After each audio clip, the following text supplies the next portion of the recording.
again. This is Brian Wallace with the Coin Laundry Association bringing you a fresh legislative and advocacy update.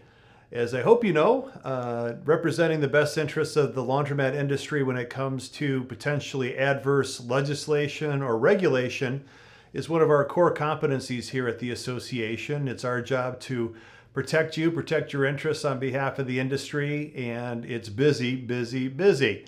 So let's begin with microfiber filter legislation. You heard a lot about this in 2023 out in California, where there was legislation pending that would require each and every commercial washer sold into the state of California to have its own onboard microfiber filter down to 100 microns.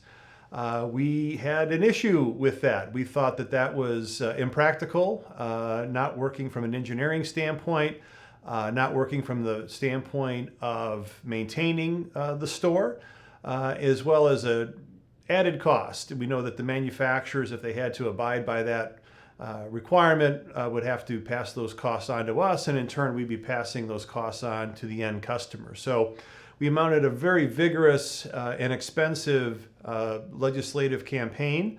Happy to report that we are able to not only have the language of the bill changed to omit commercial washers, but the bill was later vetoed by Governor Newsom altogether. So that's the good news. The bad news is that the sponsors of that bill did not get any of what they were looking for. They didn't get residential washers, nor did they get commercial washers covered.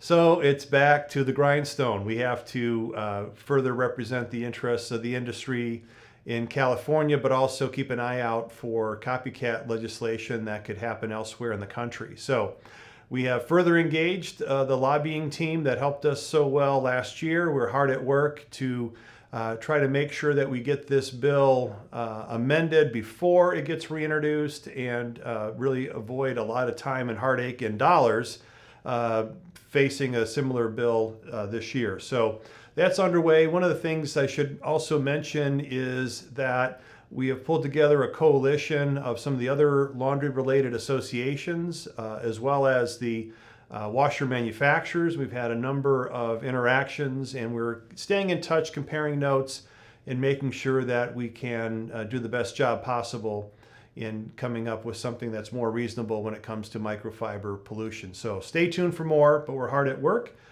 Speaking of copycat, a very similar bill was introduced in Illinois just a few weeks ago, and so we are definitely underway with respect to engaging some help here in Illinois to really make our case made when it comes to microfiber filters and the impact on commercial washers. So more to come there. A few other things I wanted to mention to you. Virginia, House Bill 889 would include a sales tax expansion for laundry services. And so we're keeping an eye on that.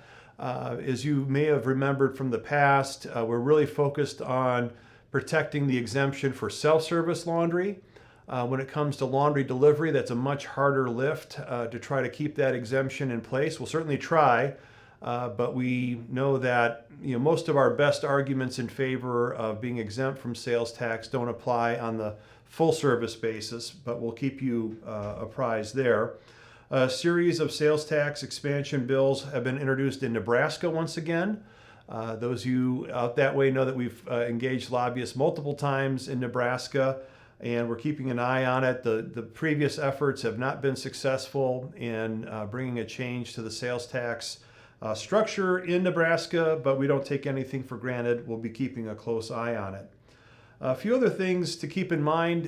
You've probably been reading about increasing numbers of bans on natural gas connections in new construction, including commercial buildings. And we've seen several states that have looked at it more on the municipal level in California and elsewhere have passed this. We're definitely monitoring it. It's a bit of a whack-a-mole situation, but we know that, for example, the state of New York has an exemption for laundromats when it comes to their natural gas ban. So that's one that we're just all going to continue to have to work hard on and advocate for our interests.